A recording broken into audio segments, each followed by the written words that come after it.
Morning student. मैं वीना सहाय। मैंने पिछले लॉकडाउन में ही मैंने चैनल तैयार किया था ताकि घर में बैठे बच्चे साइंस की पढ़ाई आराम से कर सके और हिंदी मीडियम में आसानी से समझ सके, है ना। अभी मैं चैप्टर कार्य और ऊर्जा वो अभी मैं पढ़ा रही थी। इसके आ, कुछ क्वेश्चन बीच में रह गए थे, जो कि मैं आज बता रही हूँ, है ना।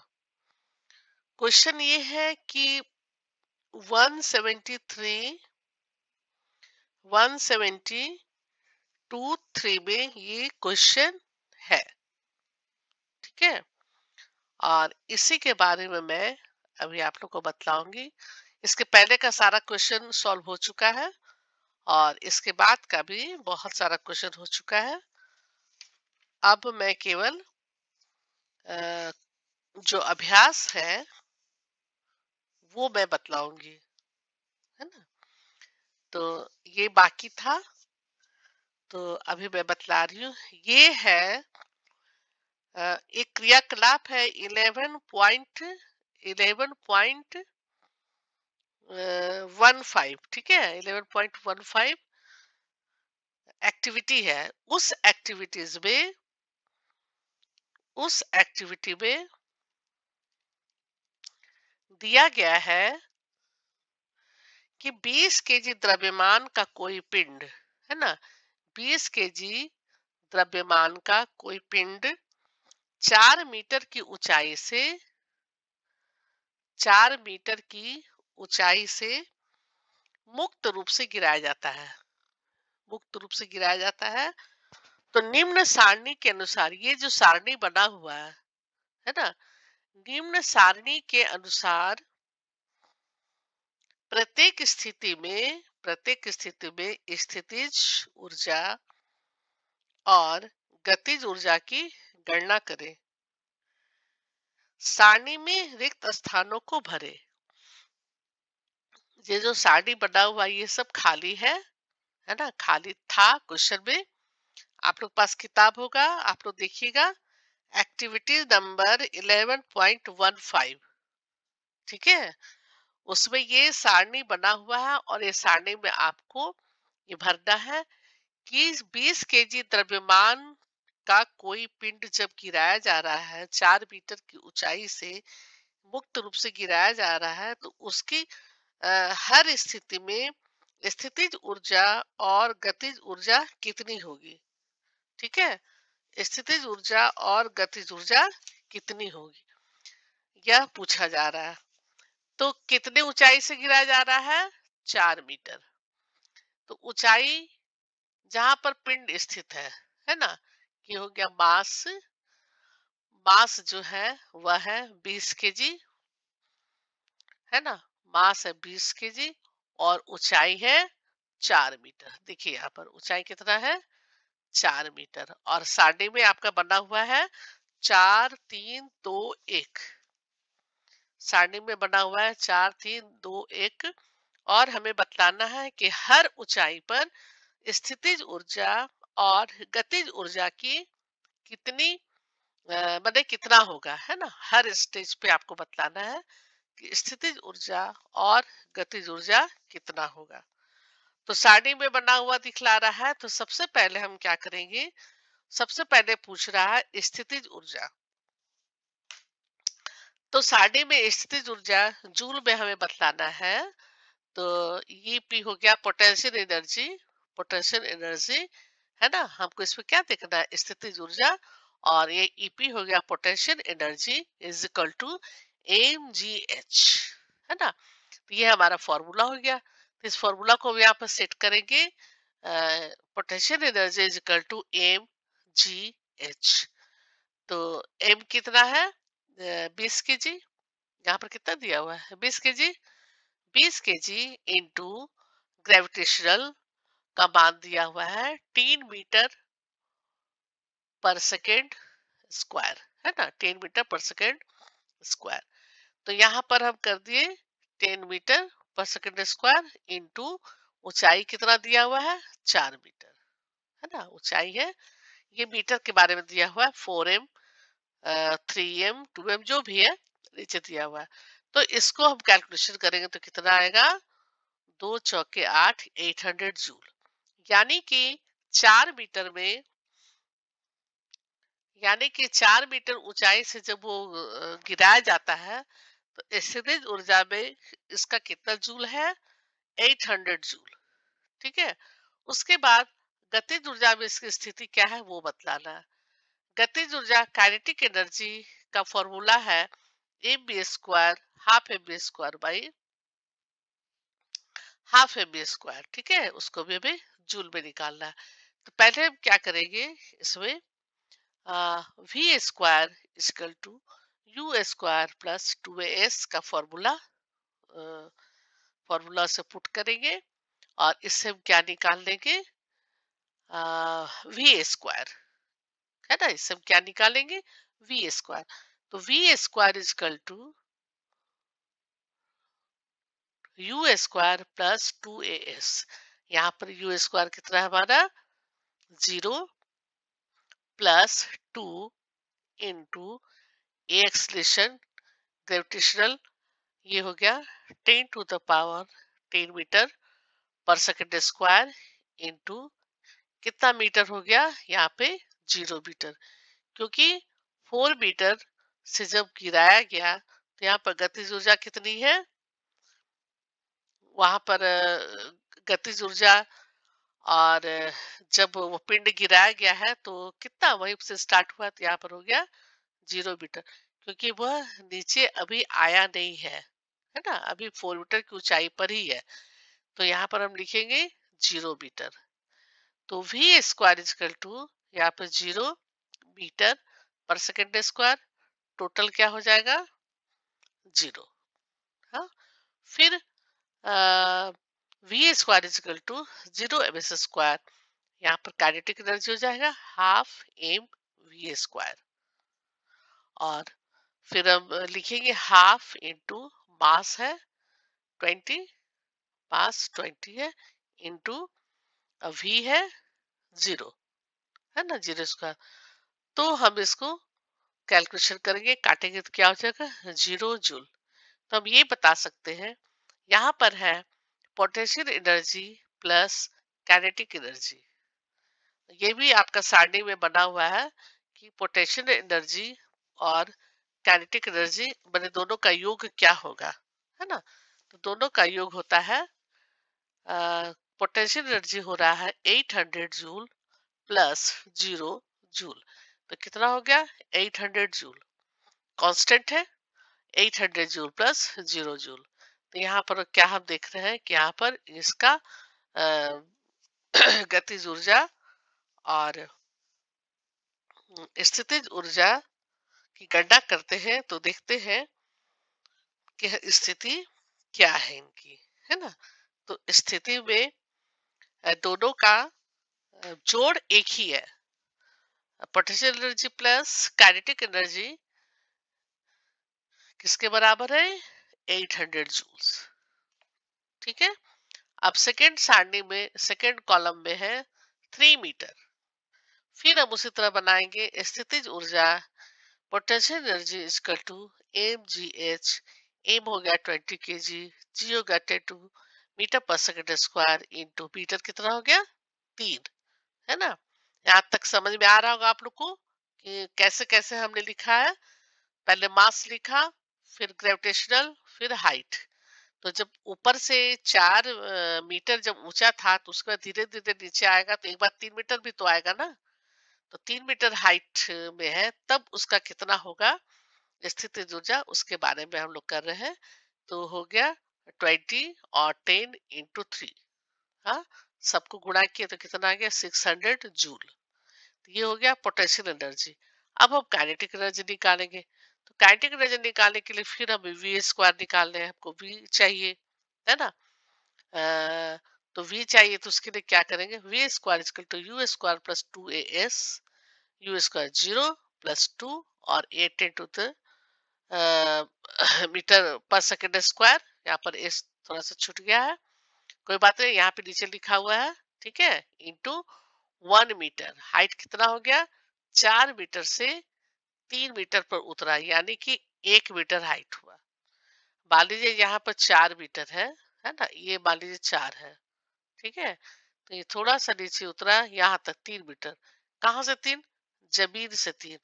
जमीन मान लीजिए यहाँ पर जमीन है, तो 1 2 3 और 4।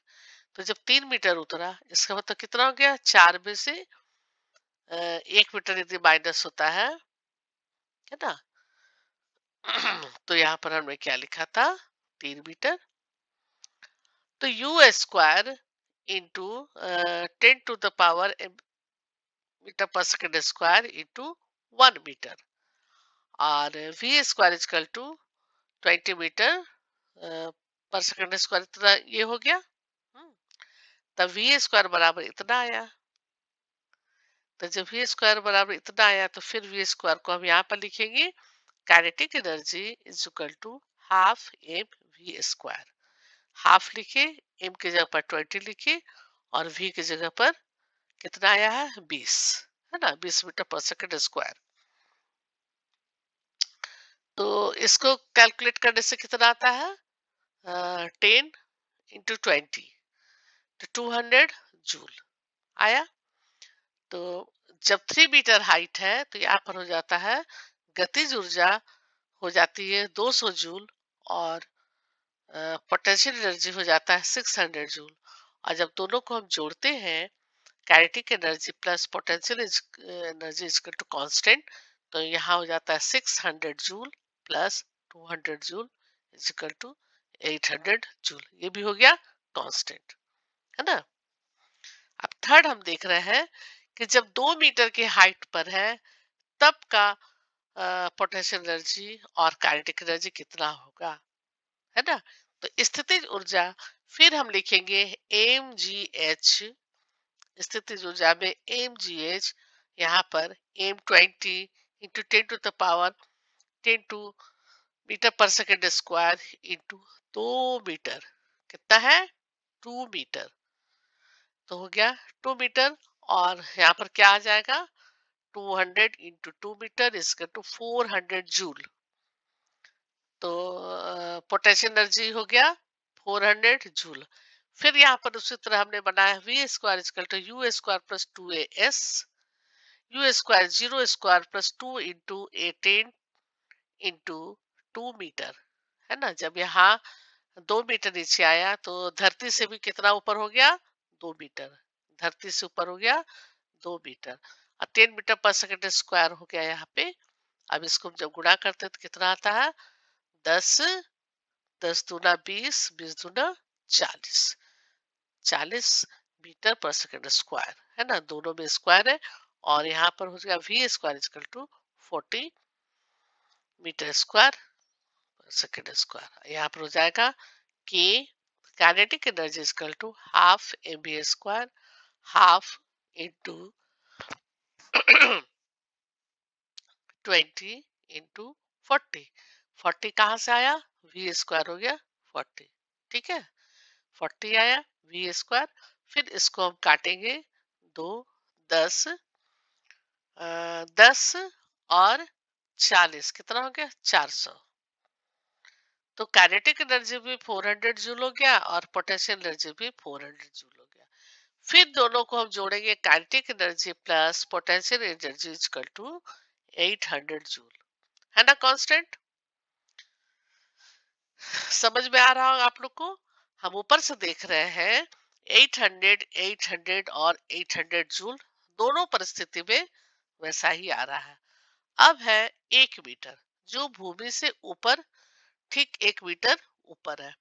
फिर एमजीएच, फिर एमजीएच के फॉर्मूला पर हमने लिखा 20 केजी 10 मीटर पर सेकेंड स्क्वायर इंटू जमीन से कितना ऊपर है, 1, जमीन से 1 है। मान लो यहाँ पर 4 है, यहाँ पे 3 है, यहाँ पर 2 है, और यहाँ पर 1 है ना। जमीन कहाँ है, यहाँ, ठीक है, जमीन से ऊपर है। तो यहाँ पर हम कितना लिखेंगे, 1। तो 20, 20 10 200, 200 जूल हो गया। और यहाँ पर वी स्क्वायर की जगह पर फिर हमने यू स्क्वायर प्लस 2as का फॉर्मूला निकाला। 0 स्क्वायर प्लस 2 × 10 मीटर पर सेकेंड स्क्वायर इंटू 3 मीटर। ये 3 मीटर कैसे हो गया? क्योंकि ऊपर से 4, यहाँ पर क्या था? 4, है ना। 4 के बाद 3 आया तो 1 मीटर, फिर 2 आया तो 2 मीटर, और फिर 1 पर आया तो 3 मीटर, है ना। तो फिर 1 तक आया तो 3 मीटर। तो यहाँ हम लिखेंगे 2 × 10 × 3 मीटर। देखिए 0 स्क्वायर प्लस 2 × 10 मीटर पर सेकेंड स्क्वायर। ये मात्रक लिखना आप लोग कभी ना भूलिएगा, है ना। मात्रक बहुत जरूरी है। यूनिट से ही हम सबका बनाते हैं और मात्रक निकालते हैं। ठीक है। तो 10 मीटर पर सेकेंड स्क्वायर हो गया इंटू 3m। डिस्टेंस कितना हो गया? 3 मीटर। 3 मीटर हो गया तो यहाँ पर हो गया 20 × 3। तो 20 × 3 = 60, है ना। 20 को 3 से गुणा करेंगे तो 60 मीटर पर सेकेंड स्क्वायर। तो ये क्या हो गया? We square. ओके, समझ में आ गया होगा। और फिर यहाँ पर काइनेटिक एनर्जी का फॉर्मूला है 12 mv², और यहाँ पर हो जाएगा 12 × 20 kg इंटू 60। वी स्क्वायर कितना है? 60। यहाँ पर वी स्क्वायर कितना था? 40, है ना। यहाँ पर है 60। तो फिर 2 10 से काटेंगे और 60 × 10 तो कितना हो गया? 600 जूल। फिर यहाँ पे कितना आया? पोटेंशियल एनर्जी, ये potential energy plus kinetic energy is equal to 800 joule. और सारणी में ऊपर में दिया हुआ है potential energy plus kinetic energy को जूल में लिखना है। ठीक है। तो यहाँ भी हो गया 800 जूल। और सुविधा के लिए तो ये हम लोग को दे दिया गया था मान। तो हम क्या देखते हैं कि किसी भी स्थिति में आ, ये दोनों पोटेंशियल एनर्जी या काइनेटिक एनर्जी जूल है, वह कांस्टेंट है ना, वह कांस्टेंट है। स्थितिज ऊर्जा ज्यादा है तो गतिज ऊर्जा कम है। जहां पर स्थितिज ऊर्जा मैक्सिमम है, जहां मैक्सिमम है पोटेंशियल एनर्जी, वहां पर काइनेटिक एनर्जी 0। ठीक है। तो इस तरह से हम देखते हैं कि potential energy plus kinetic energy is equal to constant 800 joule. फिर यहाँ पर है 600 प्लस 200 जूल 3 मीटर में। 2 मीटर में 400 जूल प्लस 400 जूल, और 1 मीटर है तो वहां पर 200 joule plus 600 joule, 800 total joule. ये हो गया कांस्टेंट। तो ये क्वेश्चन आपका हुआ। ये आप सारणी बना हुआ है ना। बस ये आप लोग को समझने के लिए, ये कोई मैथ बुक में दिया हुआ अलग से नहीं है अभ्यास में। लेकिन आप लोग को दिक्कत नहीं हो, आप लोग को फिर कहीं इधर उधर से पूछना ना पड़े, समझना ना पड़े, इसलिए मैंने इसे डाला है। ठीक है। और सारणी को मैंने भर के और आप लोग के लिए डाला है। ठीक है। उम्मीद है कि आप लोग को दिक्कत नहीं होना चाहिए, समझ में आना चाहिए। और जब समझ में नहीं आएगा तो कमेंट कीजिएगा। ठीक है। अब फिर बतलाएंगे। अब है क्वेश्चन नंबर 3। ये क्वेश्चन थोड़ा बड़ा था तो हमने सोचा ओरली हो पाएगा कि नहीं हो पाएगा, इसलिए हम मैथ को बना के इसमें डाल दिए ताकि आप लोग को दिक्कत नहीं हो समझने में।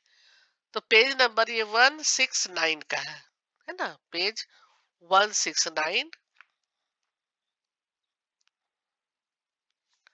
तो इसमें क्या है कि क्वेश्चन है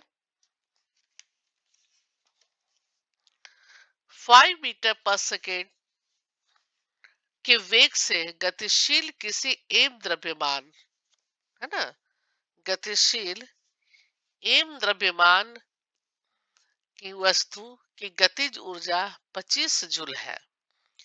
यदि इसके वेग को दोगुना कर दिया जाए तो इसकी गतिज ऊर्जा कितनी हो जाएगी, और यदि इसके वेग को 3 गुना बढ़ा दिया जाए तो इसकी गतिज ऊर्जा कितनी हो जाएगी।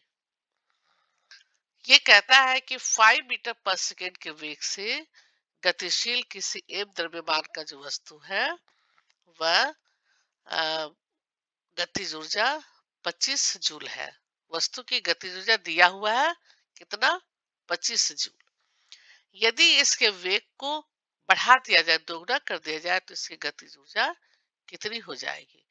यदि इसके वेग को 3 गुना हम कर दे तो कितना होगा, यदि इसको 4 गुना कर दे तो इसकी गतिज ऊर्जा कितनी हो जाएगी। इसके लिए पहले हम क्या करेंगे, हमें क्या करना है, गतिज ऊर्जा, गतिज ऊर्जा kinetic energy is equal to half M V square. इसका फॉर्मूला क्या है, हाफ एम बी स्क्वायर, है ना। देखिए यहाँ पर भी हमने लिख दिया है हाफ एम बी स्क्वायर, और एम जो है mass of the object, M क्या है, मास ऑफ द ऑब्जेक्ट, यानी कि इसका द्रव्यमान कितना है, हाँ। और v हो गया वेलोसिटी, v क्या हो गया, वेलोसिटी। तो गतिज ऊर्जा E के is equal to half M V square, और यहाँ पर हम लिखेंगे काइनेटिक एनर्जी दिया हुआ है 25 जूल, पहले से दिया हुआ है, तो इतना जूल बराबर half M V square. M हमको निकालना है, तो हाफ एम इंटू वी है 5 मीटर पर सेकेंड स्क्वायर, है ना, 5 मीटर, और ये 25 जूल है, 25 joule is equal to half M, तो इसका स्क्वायर कितना हो जाएगा, 5 गुणे 5 25, है ना, 5 का स्क्वायर हो गया 25, तो एम इज इक्वल टू हो गया 2 kg। एम जब हम निकालेंगे तो कितना हो जाएगा, मास सिर्फ 2 kg, ये और ये कट जाएगा। तो जब वेलोसिटी को हम दुगना कर देंगे, जब वेलोसिटी को दुगना कर दिया जाएगा तो क्या हो जाएगा, हाफ एम, हाफ एम, तो ये हाफ एम 5 इंटू 2, जब दुगना कर दिए तो हो गया, पहले कितना था, 5 था, तो 5 को दुगना कर दिए तो हो गया 10 मीटर पर सेकेंड, है ना, और इसको हम स्क्वायर कर दिए क्योंकि हाफ एम भी स्क्वायर है, तो वी है यहाँ पर 5, तो दोगुना कर देते हैं तो 5 गुणे 2। इस समझ में आ रहा होगा आप लोग को, दो गुना है इसलिए हम यहाँ पर 5 गुणे 2 लिखे, और 10 मीटर पर सेकेंड स्क्वायर इसको ब्रैकेट में कर दिए, ठीक है। अब यहाँ पर हाफ है, हाफ इंटू मास कितना आया था, मास 2 kg, है ना, तो मास की जगह पर हम लिखेंगे 2 इंटू 5, 5 दूना 10, यहाँ पर 10 हो गया, और फिर 10 का स्क्वायर। समझ में आ रहा है ना, 5 को जब 2 से गुना किए, यानी कि इसको आ, आ, दो गुना करने के लिए, तो 5 दूना 10 हो गया, और 10 स्क्वायर हो गया, तो यहाँ पर हो जाएगा 100। तो kinetic energy is equal to half M V square, यानी कि हाफ इंटू 2 इंटू 10 स्क्वायर 100, दो दो कट गया, और यहाँ पर 25 इजकल टू 100 जूल, ठीक है, 100 जूल, और काइनेटिक एनर्जी इजकल टू 25 गुणे 4 इजकल टू 400, क्या हो जाएगा, ओरिजिनल वैल्यू से 4 गुना अधिक हो जाएगा। काइनेटिक एनर्जी कितना है, यहाँ पर 25, काइनेटिक एनर्जी कितना है 25, और यहाँ पर कितना आया 100, जब 2 गुना बढ़ा दिया गया तो काइनेटिक एनर्जी 100 जूल, और यानी कि 25 × 4, तब जाके 100 जूल होता है। तो ओरिजिनल वैल्यू से 4 गुना अधिक हो जाएगा, है ना। 4 गुना अधिक हो जाएगा। अब इसी तरह जब वेलोसिटी को 3 गुना बढ़ा दिया जाए तो, वेलोसिटी को 3 गुना बढ़ा दिया जाए तो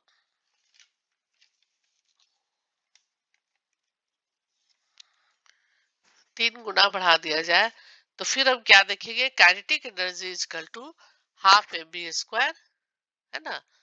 हाफ एम बी स्क्वायर, और हाफ इंटू एम कितना था, 2, द्रव्यमान कितना निकला था, 2, और एम, और जब वी को कितना बढ़ा दिया गया, 3 गुना, 3 गुना किया गया तो v इजकल टू 5 × 3, तो यहाँ पर हो गया 15 मीटर पर सेकेंड। हाँ, तो फिर यहाँ पर हो गया 25 is equal to half into 2 into 5 × 3 = 15, और 15 होल स्क्वायर, तो यहाँ पर हो गया 15 स्क्वायर। तो next, half into 2 into 2 to 5, 225, और जब इसको कैलकुलेट करते हैं तो ये होता है 25 इजकल टू 2 to 5, 225 जूल। और जब वेग को 3 गुना हम कर देते हैं तो ये 3 गुना बढ़ाया गया, तो ओरिजिनल वैल्यू से कितना आगे हो गया, 9 गुना। 25 × 9, 225, है ना।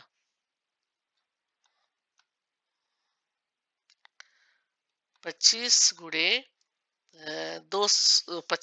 9 जब हम करते हैं तो हो जाता है यहाँ पे 225। तो यानी कि जब वेग को 3 गुना बढ़ाया गया तो ओरिजिनल वैल्यू से ओरिजिनल वैल्यू से 9 गुना, यानी कि 9 टाइम्स ज्यादा हो जाएगा एनर्जी, है ना। तो kinetic energy is equal to 25 × 9 = 225 joule. तो वेग को 2 गुना किया गया तो काइनेटिक एनर्जी हो गया 4 गुना अधिक। वेग को यदि डबल कर दिए तो काइनेटिक एनर्जी 4 गुना अधिक हुआ, और वेग को 3 गुना किया गया तो काइनेटिक एनर्जी 9 गुना अधिक हुआ। ठीक है, यही है आपका इस क्वेश्चन का मैथ्स, जो हमने अभी कैलकुलेट करके बतलाया। ठीक है, तो उम्मीद है कि इसमें कोई दिक्कत आप लोग को नहीं हुआ होगा। हाँ, आराम से बन जाएगा। और जहां तक समझने की बात है, मुझे उम्मीद है कि आप लोग को समझ में आ गया होगा। कोई ज्यादा हार्ड नहीं है, और फिर आराम से आप लोग समझ में आ जाएगा। सबसे पहले हम यहाँ पर लिख लेंगे, है कि नहीं। काइनेटिक एनर्जी का फॉर्मूला क्या है, मास क्या है, मास तो दिया हुआ था नहीं, वेलोसिटी क्या है, काइनेटिक एनर्जी क्या है। तो काइनेटिक एनर्जी 25 जूल दिया हुआ है ना। क्या क्या दिया हुआ है वो हमें देखना है, क्या नहीं दिया है वो देखना है। अब जैसे अ, द्रव्यमान, जैसे कि द्रव्यमान है ना, तो द्रव्यमान तो नहीं दिया हुआ है ना। इसके लिए हमने क्या किया, हाफ एम बी स्क्वायर वाला फॉर्मूला देके द्रव्यमान निकाल लिया, है ना। द्रव्यमान निकाल लिया गया। द्रव्यमान कितना था, 2 kg। ठीक है, मात्र 2 kg द्रव्यमान, और उसी से दुगना किया गया, उससे भी आंसर निकल गया। और जब 3 गुना किया गया तो भी वेग को 2 गुना किया गया, तो 5 × 10 मीटर पर सेकंड स्क्वायर हो गया। और जब वेग को 3 गुना किया गया तो 5×3 = 15, है ना। तो एक बार 10 का स्क्वायर करेंगे वी स्क्वायर में, और एक बार 15 का स्क्वायर करेंगे वी स्क्वायर में, और इस तरह करके हमारा मैथ सॉल्व हो गया। और मास कितना था, 2। ठीक है ना, मास था 2, मतलब मास हम निकाल लिए। उसके बाद काइनेटिक एनर्जी के फॉर्मूला से इसको बना के इसको सॉल्व कर लिए। ठीक है, तो उम, उम्मीद है कि तुम लोग को समझ में आ गया होगा। समझ में नहीं आएगा तो कमेंट करना। ठीक है, सब्सक्राइब करना, शेयर करना और आइकन बेल को प्रेस करना एकदम नहीं भूलना। इधर ऐसे भी कुछ कारण से मैं थोड़ा लेट थी, है ना? अब ऐसा नहीं होगा। ठीक है? Okay, bye, thank you.